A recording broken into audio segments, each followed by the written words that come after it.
It dawned on me, actually. Did any of you guys get to watch the Stockholm DreamHack? Anybody see that one? Well, I did an interview couch there, and it was a very small couch, and I'm pleased to say that DreamHack has actually found an even smaller couch for me to sit on. So I promise you I haven't gotten any larger, it's just the chairs are getting smaller. Well, right now we just saw the last game between Mana and Dimaga, and I have to say this is actually really a treat to watch it live here in Sweden. This is amazing. The micro of those two players is just incredible. Mana with all these force fields, he made a few mistakes, but when he trapped those banelings actually between the rocks with those two force fields, that was incredible. I was just blown away by his micro.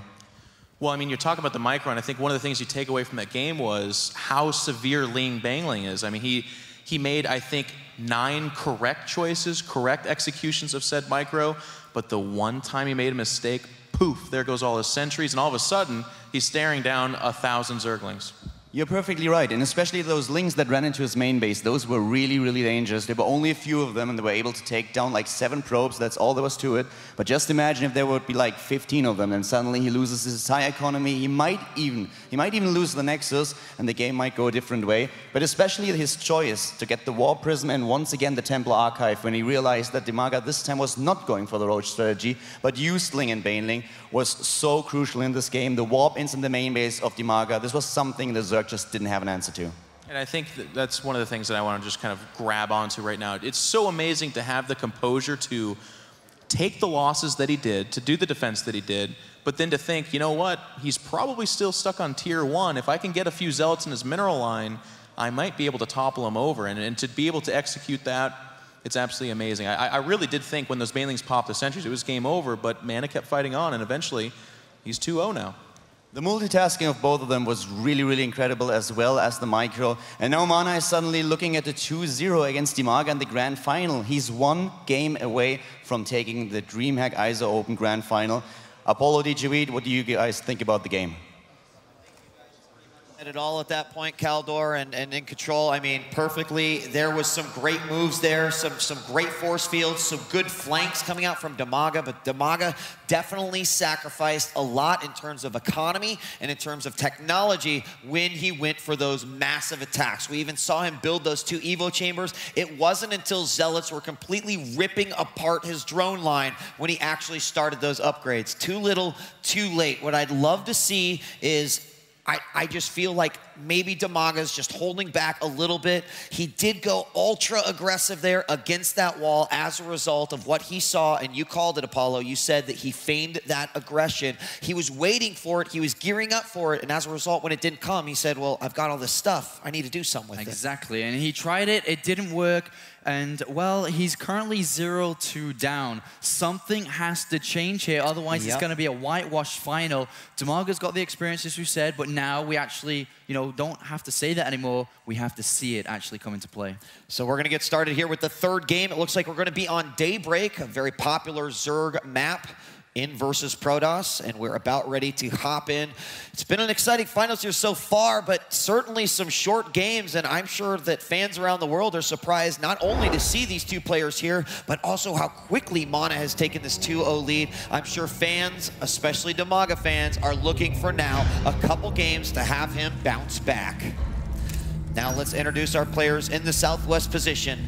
As the Red Zerg, he must win in order to stay alive, so make some noise for MTW Dimaga.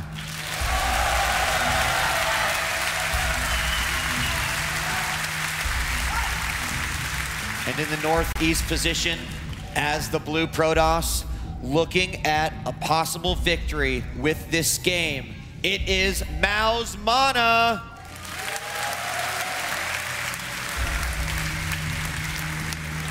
There's something we haven't really talked about, but we have to keep in consideration as well, is that they are playing for a difference of 5,000 euros between them.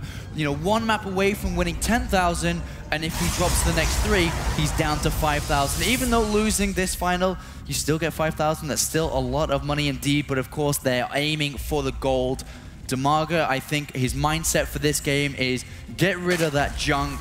It's time to play a more straight-up game. It's time to go back to the basics and just make sure that he scouts heavily, understands how Mana's been playing, because Mana has been changing the aggressive style up a little bit here. Game 1 was, you know, completely different to Game 2 with a little bit of a feint into something else. Dimaga, as long as, and I feel this, as long as he knows what he's playing against and he doesn't try aggressive mind game strategies, I think he could well pull this back. Now, there is a disadvantage to that, and that is the fact that Mana, who is now up 2 games, he has the ability to play some mind games of his own. He could be ultra aggressive. He could throw out what we call cheese and go for some super early, hard to defend moves or strategies that might throw Dimaga off. And since Dimaga has to win this game, that burden is going to be on him to read better, to make proper decisions, to make sure he's reacting accordingly. And if that doesn't happen, then we could see Mana walk away with the DreamHack ISO Open Finals, the Grand Championship, in just 3 short games. Exactly, and you know, Zerg players do look for information. Neither of them have any idea what the other player is doing. So when Dimaga does get a piece of information, that's where Mana can throw out false information and say, well, yeah, you see this. This is how you should react. This is how you should play to what I've shown you, and then do something completely different. But so far, Mana has opened up with a 17 Forge, going over for a Nexus, so he is focusing on that 2 base again. Dimaga trying to get rid of that probe, and it looks like if he splits his link correctly, he should be able to, but he is more focused on getting that pylon down, as the longer that pylon stays alive, of course, the longer the hatchery takes down. And he does manage to take out that probe. In the meanwhile, he takes that 3rd base, and he will grab this one at the natural. So far, so good. He didn't get delayed that bad by that probe. We do have the photon cannon come down, and we also have the gateway. Now, this is kind of interesting. We're going to have the cybernetic score likely put right here. Yeah, we've got, I guess Mana's just going with almost the exact same strategy that he has gone with, creating a little hole right here for his units to get in and out of, and of course, that is also the hole that he must plug to make sure that no Zerg units are making it into the main base. A pretty early extractor here from Dimaga, and the one thing that has kept him alive longer in the 2nd game was the fact that he had his Zergling speed so much faster. And I think he's almost looking at that to not only eliminate these types of threats right here, but also to be able to kill any pylons. We saw an absolutely amazing defense by Dimaga versus the Protoss player Fryer in the semifinals here on this exact map, and that is how he did it, with Zerglings and speed. And this probe that's being chased away on the map is finally going to die here again. 2nd probe killed by Dimaga. Nice little helping hand. Zealot is there to try to help out, but was not quite fast enough. And with 2 probes eliminated, he now knows that there's no aggressive probe or pylon on the map anymore, but there is still an option for Mana to do that again. He is researching +1. He's researching the warp gate tech, and Dimaga smartly has seen it again with an Overlord. He knows what's going on from his opponent, though Dimaga is getting speed, as we can see. He's still staying in gas here, which means that he will be banking up gas, saving it inside there, and will look to get upgrades shortly. But we do have a 3rd probe making its way out here, and it is spotted again by a Zergling controlling the Xel'Naga tower, and immediately chases it down. And this is going to be so key, and he has to be continuously killing these probes. He cannot let those forward pylons get down. Here we have the Zealot once again coming to try to help, and this is the exact location where that pylon went down by Fryer in order to try to eliminate that. He's going to have to cancel this pylon, or will the Zergling come and be able to help it? He might just need to go for it, and he should get it. No, he kills the one Zergling. He pulls it away, another Zergling coming, and I think he's going to be able to get this pylon up, but it will be hurt. Uh-oh, if that pylon goes down in a few seconds' time, in roughly 20 seconds' time, Zealots will come from that pylon. Dimaga is getting ready to defend it, but it does successfully land here. The gateways are ready. Warp gate is almost done. Oh my god, it's still a few seconds away. It's mistimed a little bit here by Mana, who put the pylon down a little bit too early, and that leaves Dimaga time to respond. Zergling speed is out. He surrounds the first Zealot, will hunt down that pylon. Dimaga needs to stop that pylon, and he will prevent it from going down. And that's going to severely supply block Mana here. He has to throw down another pylon in addition to the 2 that he already had. And we do have still a probe hiding up here in the smoke. Probe. Yes. And oh my gosh, the Ling ran right by it. And if it's in the smoke, usually when you're on attack move, which the Ling is just looking around, it won't actually attack it. It doesn't, or it actually has to run right past it. And it did not quite get that. But Apollo, we do have the double Evo chambers. We do have +1/+1 coming out. Lair has begun, and the Baneling Nest has been put down. This is about where Dimaga wants to be, so that early aggression has certainly ceased. We also have Dimaga with 4 Lings over here, just in case a probe comes down, tries to make another base, but look at more Zealots on their way out. Here comes the Sentries and the Stalker to clear it out. Now, is it a feint? Is he going to put down a 3rd base? I think that at this point, since his aggression was stopped, he will do it, but Dimaga doesn't know for sure. We don't know for sure until that Nexus actually does go down. And Zergling comes in to try to pick away, and there he does put it down. Now, he still has the option of canceling it, but I feel like after that shutdown aggression, he might just choose to go that way.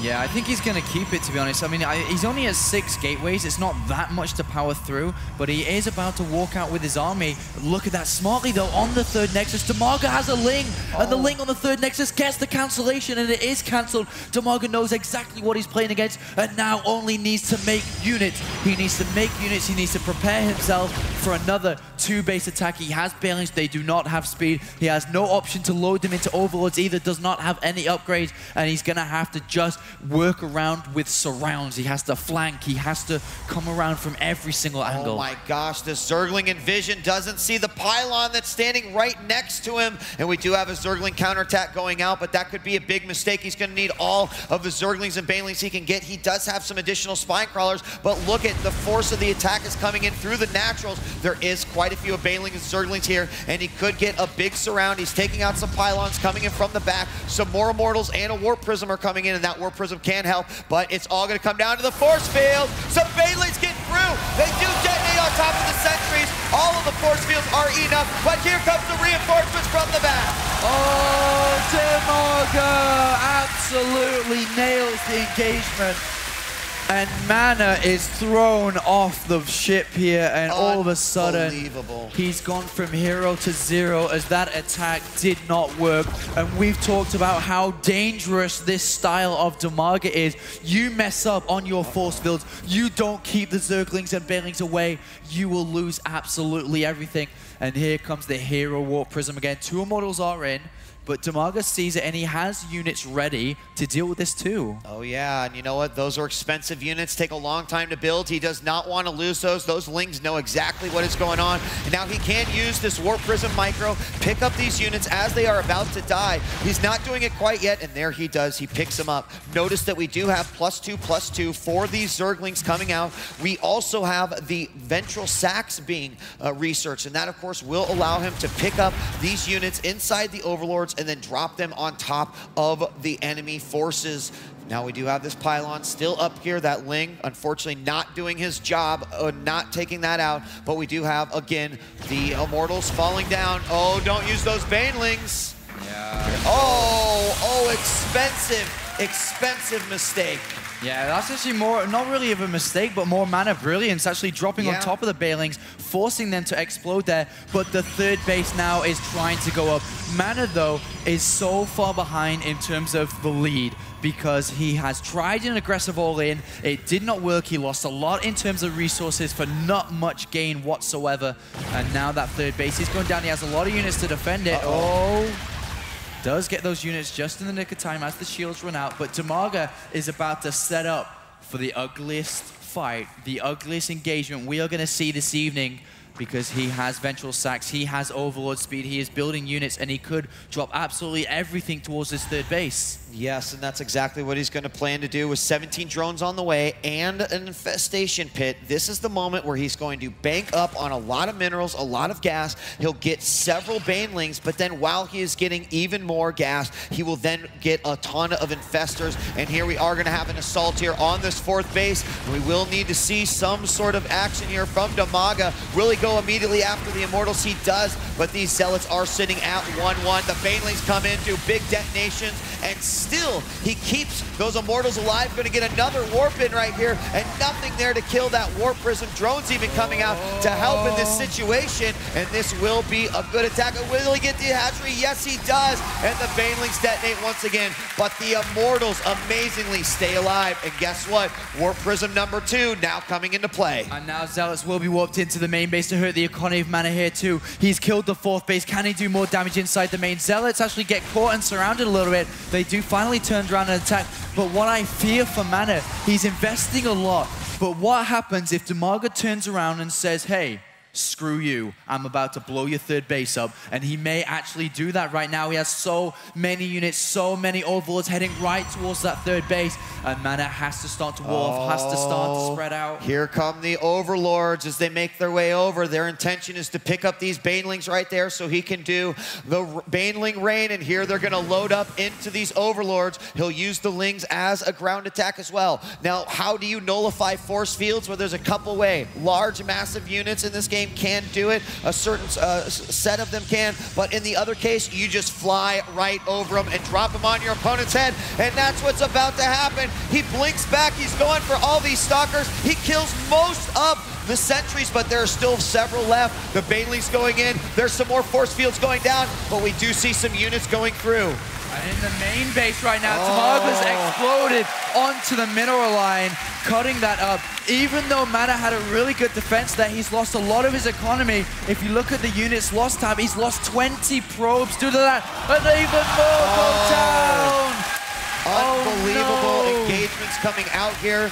The Lings now cleaning up what they can, but we do take a look, and we see 42 probes have been killed. And right now, Dimaga's sitting happy on 78 drones spread across 5 bases compared to 23 probes on a miserable 3. And that attack was absolutely worth it. And look at the production tab. Upgrades left and right. Great Aspire on its way. Zerglings as well. And Dimaga is playing the comeback Zerg race. He is playing the comeback game here and does not want to just fall down 0-3 versus Mana. And this is exactly where he needs to be, getting these upgrades. It not only helps out the Zergling attack, but it also makes those Banelings that much more deadly. Now, the 4th base is not quite yet saturated. No drones up there, but he's also got this base going as well. And this is going to be a very tough location for the Protoss player to attack into. Right now, the supply, though, 184 to 86. Mana got to be asking himself, what in the hell do I do now? And, well, he's definitely in trouble, that's for sure. He does have Storm, though. Storm, or did it get blown up, actually? Let me have a quick look.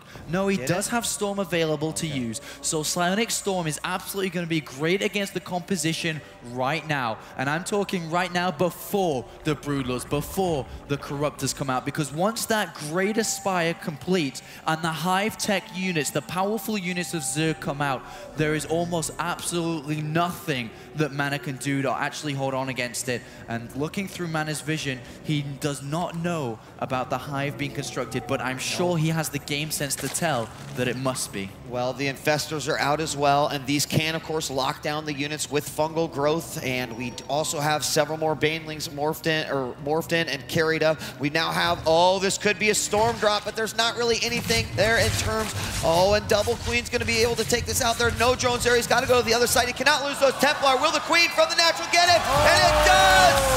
Oh my gosh, but he still gets the Storm off. One of the High Templar did go down, but you do need multiple Storms in order to do that, so I do believe he did get quite a few there. He actually did make that pay off for him. Yeah, it seemed like he did send one up there as we do see it leaving. Did get a few drones at the top left at the very same time that the one happened on the south side. And he has put down Dimaga to 65 drones, but even though he has killed some, that really doesn't matter that much. Dimaga doesn't really care. He has a great army and is now marching across the map. He has Broodlords, he has Banelings in the sky, he has Infestors, he has Banelings on the ground, and right now, Mana is very, very hard pressed to hold this. He has a lot of Archons, which is going to be great, but the Archons don't care for Broodlords. Oh, the Fungals go down, the Broodlords already reigning, and here come the Banelings dropping down on everything, and you see that army completely decimated. In come the Lynx, and Dimaga should be able to take this game. He can march this army, and GG!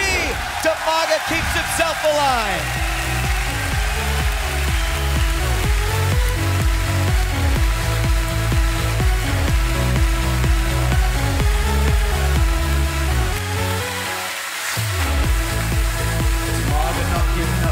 DJ Wheat. He is not done here.